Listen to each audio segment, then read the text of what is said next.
You can hit the podium if you want. Hello. Thank you for braving the weather and the time change. We're all a little off today, I think. My name is Christina Martin Wright. I'm the Executive Director of Arts for All Wisconsin, formerly known as VSA Wisconsin, formerly known as Very Special Arts Wisconsin. We've been around for 35 years, and our mission is to create and provide artistic experiences for people of all ages and of all abilities, because art doesn't see disability. So it is our pleasure to be here with, we have two members of our staff, actually three, really. Deborah Scheibinger is our Director of Art. And one of the many programs that she oversees is our traveling exhibition, which you see around you right now. And Oregon is a host of until the end of April? April 1st. Okay. And all of these pieces of art came to us through the Call for Art, another of the programs that Deborah oversees. And our next Call for Art exhibition comes up, when's the opening? April 13th is when it opens to the public. Okay, and that's at our North Side Art Center on the corner of Sherman and Aberg Avenue. And that's open to the public, including a public reception on May 2nd, Saturday, May 2nd. So I am here to introduce Christy Grace. Christy Grace is an artist, as you know, but she's also one of our artists. And I'm sure that she'll talk about that a little bit. I met Christy Grace a year ago, maybe, when she started teaching at our Veterans Art Studio group. So we get to see her and her creations and feel her energy every Monday morning, and I'm really happy that we have an opportunity to share her with you. Thank you. Okay, so yeah, as you said, I'm an artist and a teaching artist, but I also take part in a lot of the local makers markets, doing illustration and art jewelry, and I'll kind of take you through a little history of my creative side, and then what led me to Arts for All. So it'll have a little journey through it. There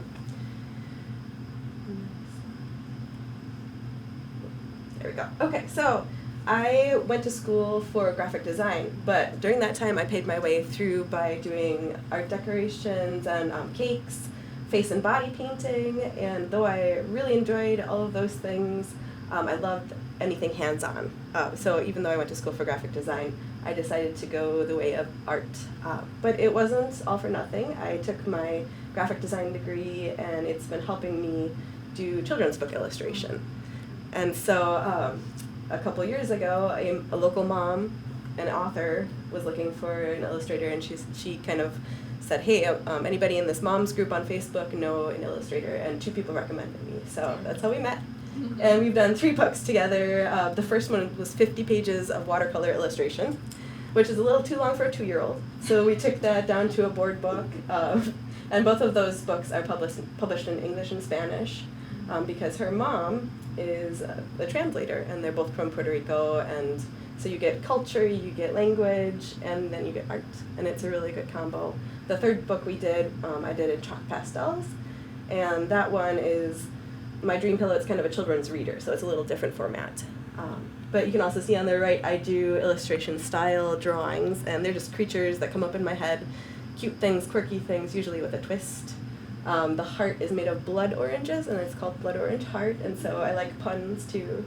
You'll find that they turn into a lot of greeting cards. Right, and so in addition to illustration, I do fine art.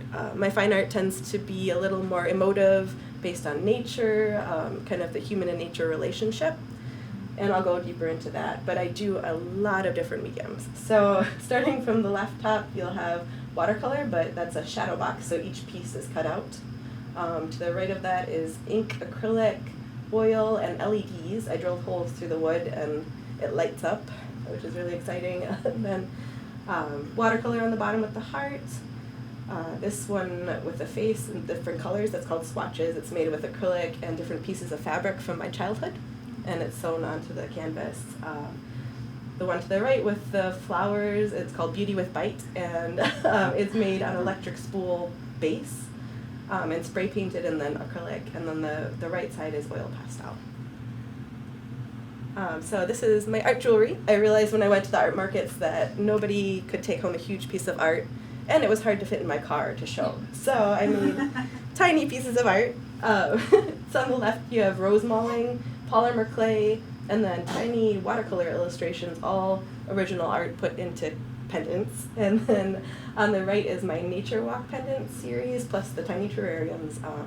And I call them Nature Walk because I go on walks with my daughter, she's 4 right now, and we pick up treasures and press them in books, and then put them behind glass and paint behind them. Right. So I also do public art.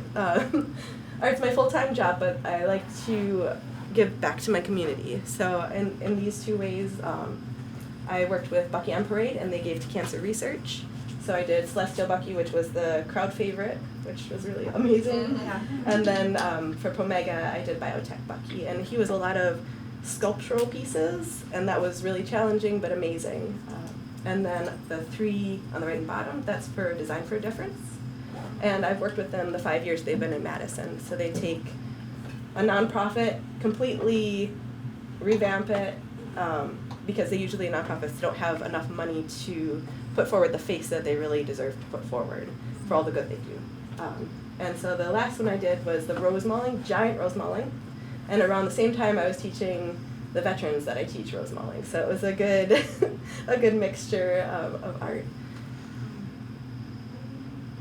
And so I also use art as a journal, and this is where we'll go down kind of a more personal path that leads to Arts for All.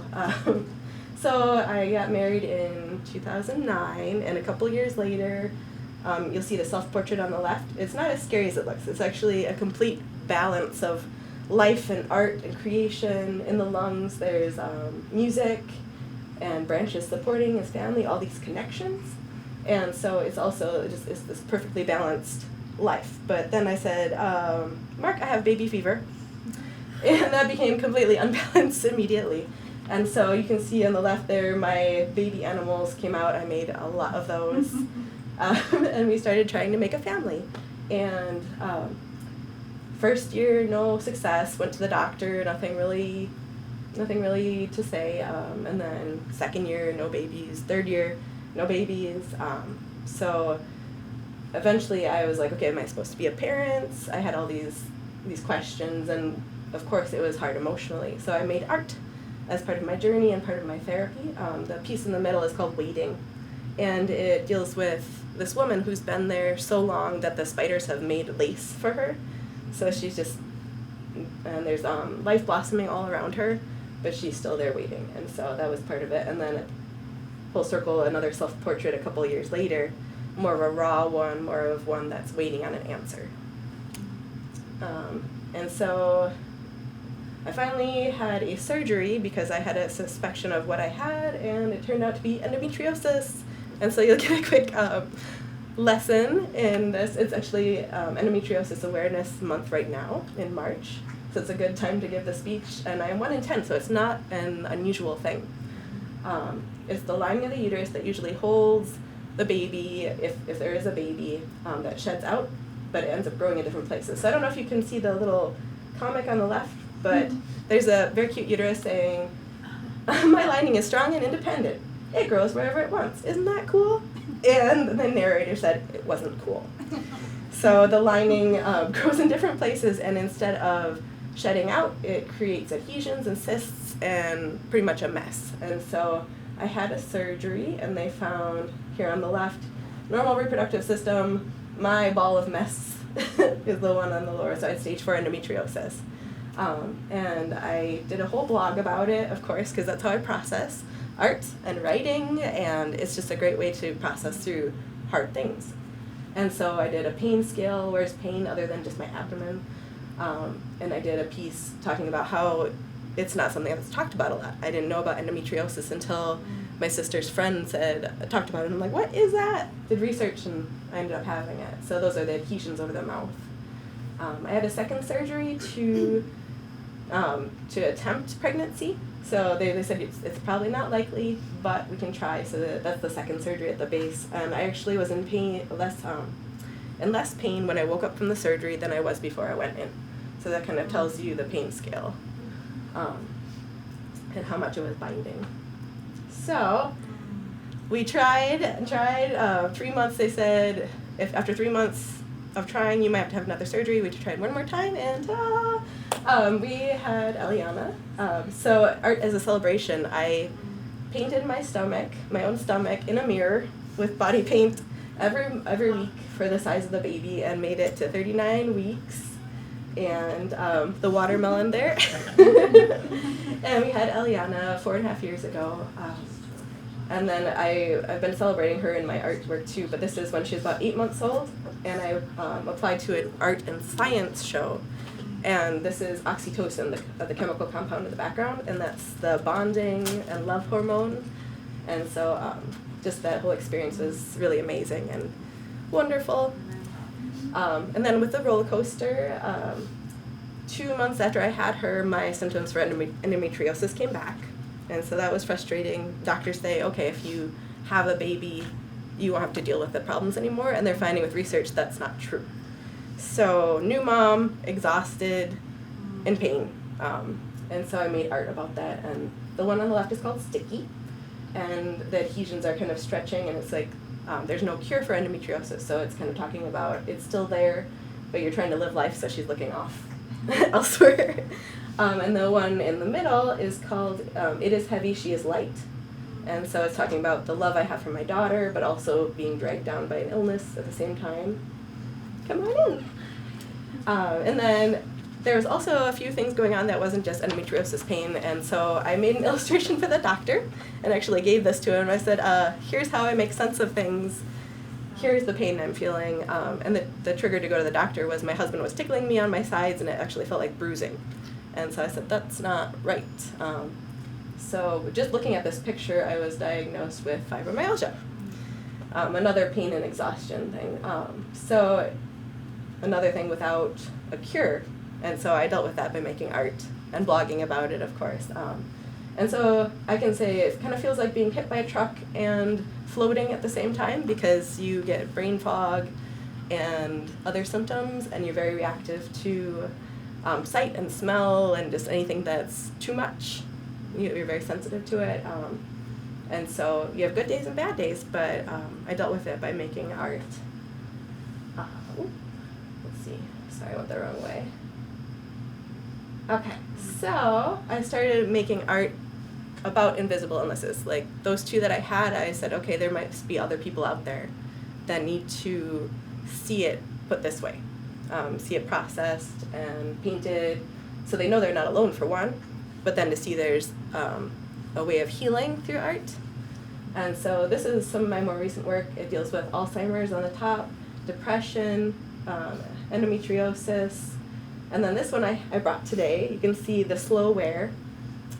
It's just about days over time. Even if it's not a horrible writhing pain, it kind of wears away at you, it chips away at you. And so that one's called the slow wear. And then the one on the right is called Every Now and Then, because the song gets in my head every now and then I fall apart.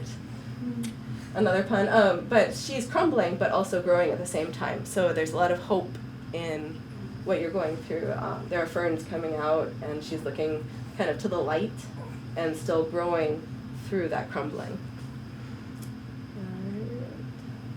So after all that, I was introduced to VSA at the time, but Arts for All. I was at an art show, and the program director at the time found me and said, you do a whole lot of things, obviously. Have you ever thought about teaching? And I had not, actually. And I have done a few talks, but never teaching. But she said, you'd be great at it. And so I came in, we looked for a time, because Arts for All does both music and art, and they do daytime classes with little ones, nighttime classes with adults.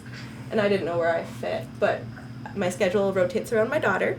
And so Monday morning was the best, and that ended up being the veterans class. So I went in, I did an observation of them and met them. And at first they were all older men, Vietnam War vets. And so I was intimidated at first, but then as I watched them, they were really happy about their art. They were happy to be there, and they talked to me and were proud to show their work. And so by the end, when asked, "Are you afraid of us?" I said, "No, I'm not. I'm really happy to be here." And since then, we've grown to people that are deployed currently. We have women in our group now, and it's just amazing to see them go in and out and be encouraged by this art. And I also, when I talked to her, I saw this sign by my house, "Art doesn't see disability." And I'm like, that speaks to me. That is right on line with where I want to go with my advocacy. And so I was really happy to go there. So I have the belief statements at the bottom. I don't know if you can see them, but I'll read them off to you real quick. Experience in the arts can enhance personal growth, increase educational achievement, and enable career success. The arts are a universal and essential language that challenge people to respond to the world, look beyond themselves, and celebrate diversity by building bridges between people across cultures and through generations. And participation in the arts by individuals with disabilities promotes acceptance and inclusion in all aspects of life. So after reading that and starting to work with the veterans, I'm like, I'm at the right place. So this is some of the work done with the veterans. And I said art is therapy, but not in the way you might think. I'm not there to head shrink. I'm not there to ask, what are your issues? We're there to make art. And it's this place of inclusion. But it becomes therapeutic to them. A few veterans, they want to be exposed to public spaces, but not in a traumatic way. And this is a safe space for them to be. A lot of them want to learn about art. And so we've done watercolor, palette knife painting, rose mauling. We had a group project where we did found objects on a huge canvas and then spray painted it. And the one on the right is one of the vets. We did a project about graphite portraits and a grid style. So I like to relate this one to life. If you look at a whole picture and try to make that piece with graphite, you'll be kind of scared of it. You'll say, oh, that's intimidating. I don't want to make it. But if you look at one little piece and see the gradients and the variants in that one little piece, it becomes manageable. And so this project really helped, I think, in a lot of ways. So again, art is therapy, but not in the way you might think. And we created this amazing community with the veterans. So we were invited to Rick's house, and Rick is a Vietnam vet. He has an exotic lily garden, and he brought us there to take pictures. We made colored pencil illustrations after that with all the reference pictures, but he invited us to his home, and that's a big thing with trust, trust and appreciation. We had one vet go to Russia, and we gave her a cake, and we had a party with Pictionary, and it was wonderful and irreverent and fabulous. And so she really feels appreciated and seen, and we actually FaceTime with her during class sometimes. So she's still connected. She has a place to come home to after she's been out, and that's kind of a disconnect that I've seen for a lot of veterans. They don't have this place to call home once they come back and once they're changed. And so she's got a home. And just to show you this all works, this is a Christmas card they gave me. Just saying their appreciation, keep coming, keep making, we love what you're doing and we love your creative spirit. And so, you might not hear that from people face to face, but when they write it, it comes out sometimes. And that was a great confirmation you're doing the right thing.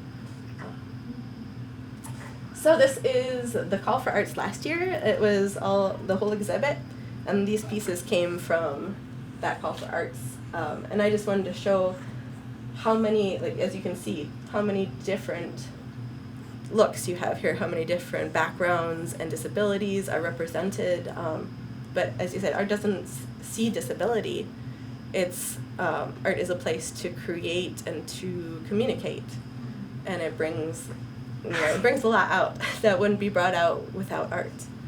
And so it's a great show, I would say. Come see it. I entered last year because I am an artist with disabilities, and I got to be in the show and experience that with them. And so, I'm not supposed to see that one yet.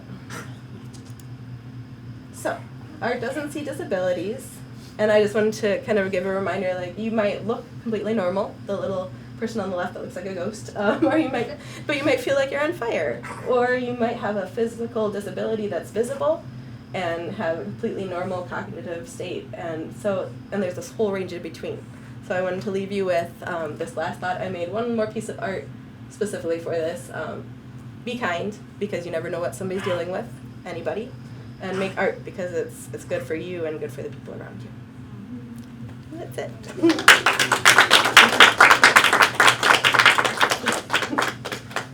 So I can open up for questions. I know a lot of you know me personally, but don't know the story. But I'm very happy to answer questions.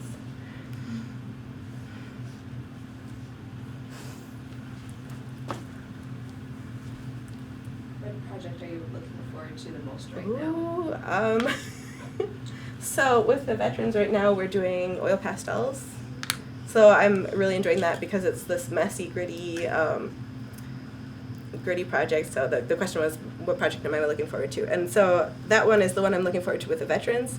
With myself, I'm doing another self-portrait to kind of check in. I had another endometriosis surgery back in May and had some other resulting issues found after that. And so I have a huge canvas that's waiting for me to have time for it.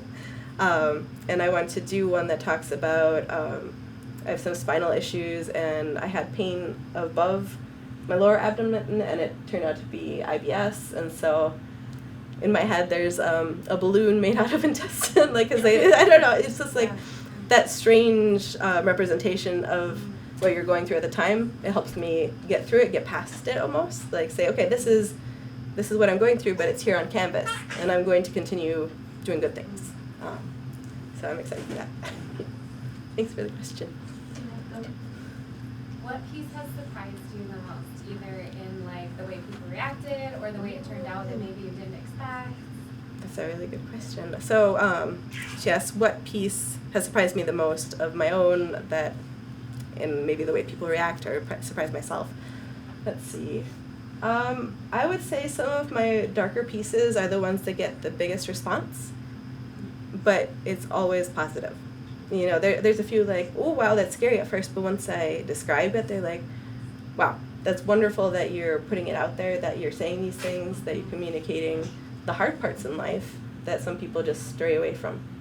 And so I would say that's a surprise. I used to be afraid to show people my weird art, especially the kind of like ones with the guts and gore and all that. Thank you.